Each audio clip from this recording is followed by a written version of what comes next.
நண்பர்கள் அனைவருக்கும் வணக்கம். பிக் பாஸ் காமன் மேனை பொறுத்த வரைக்கும் டே 2 நடந்துருச்சுங்க. இந்த டே 2 பொறுத்த வரைக்கும் செலெக்ஷன் ப்ராசஸ்க்காக மொத்தமா 10 பேர் வந்தாங்க. இதுல 3 பேர் செலக்டட், 3 பேர் ரிஜெக்டட், 4 பேர் ஆன் ஹோல்டுல இருக்காங்க.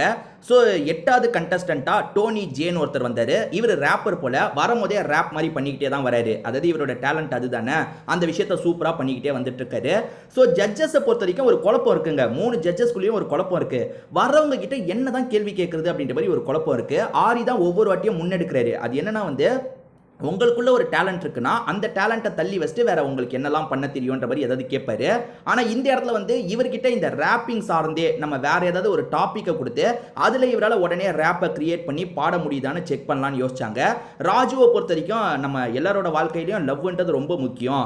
லவ்வை சார்ந்து டக்குன்னு ஒரு ரேப்பை நீங்கள் பாடுங்க பார்ப்போம் அப்படின்ற மாதிரி கேட்கும் போது சூப்பராக ரெடி பண்ணிட்டாரு. அது லவ்ன்றது கொஞ்சம் டெம்ப்ளேட்டாகவே இருக்கும்ல, அதனால ஏற்கனவே ரெடி பண்ணி வச்ச சாங்கை பாடிட்டார் போல சூப்பராக பாடினாரு. அதுலலாம் வந்து குறைய சொல்ல முடியாது.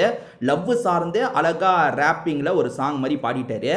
இவங்களுமே சுதாரிச்சிட்டாங்க. லவ்ன்றது வந்து ஏற்கனவே அவர் டெம்ப்ளேட்டா ரெடி பண்ணி வச்சிருப்பாரு. இப்போ ஃப்ரெண்ட்ஷிப்க்கு டெம்ப்ளேட்டா ரெடி பண்ணி வச்சிருப்பாங்க, லவ்வுக்கு ரெடி பண்ணி வச்சிருப்பாங்க, அதே மாதிரி வந்து மோட்டிவேஷனுக்கு ரெடி பண்ணி வச்சிருப்பாங்கல்ல.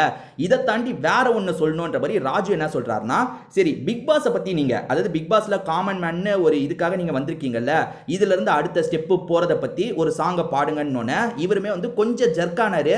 இப்போ வந்து எப்பவுமே ஒரு வாட்டி சொல்றதை 2 வாட்டி சொல்லி சொல்லி உள்ளுக்குள்ள யோசிக்கிறாரு. யோசிச்சு சட்டுன்னு டெவலப் பண்றாரு.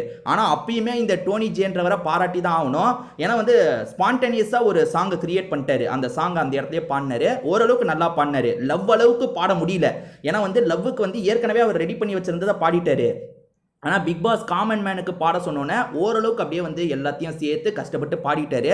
3 ஜட்ஜஸுமே ஓரளவுக்கு இம்ப்ரெஸ் ஆயிட்டாங்க. கண்டிப்பாக இவரெல்லாம் செலக்ட் தான் பண்ணிடுவாங்கன்னு நான் நினச்சேன். ஆனால் 3 ஜட்ஜஸும் நாங்கள் டிஸ்கஸ் பண்ணுறோம் அப்படின்ற மாதிரி டிஸ்கஷனே போகுது. இவருமே வந்து டிஸ்கஷன் அளவுக்கு வந்துருச்சு, கண்டிப்பாக நம்ம செலக்ட் ஆகிடுவோன்ற மாதிரி தான் யோசிச்சுட்டு இருந்திருப்பாருன்னு நினைக்கிறேன். ஆனால் ஜட்ஜஸ் 3 பேருமே டிஸ்கஸ் பண்ணிட்டு உங்களை ஆன் ஹோல்டில் வைக்கலான்னு முடிவு பண்ணியிருக்கோம். அதாவது நீங்கள் நல்லா தான் பண்ணுறீங்க, ஆனால் ஆன் ஹோல்டில் வைக்கலான்னு முடிவு பண்ணியிருக்கோன்ற மாதிரி சொல்லிட்டாங்க. சரி ஓகேன்ற மாதிரி இவருமே ஏற்றுக்கிட்டாரு.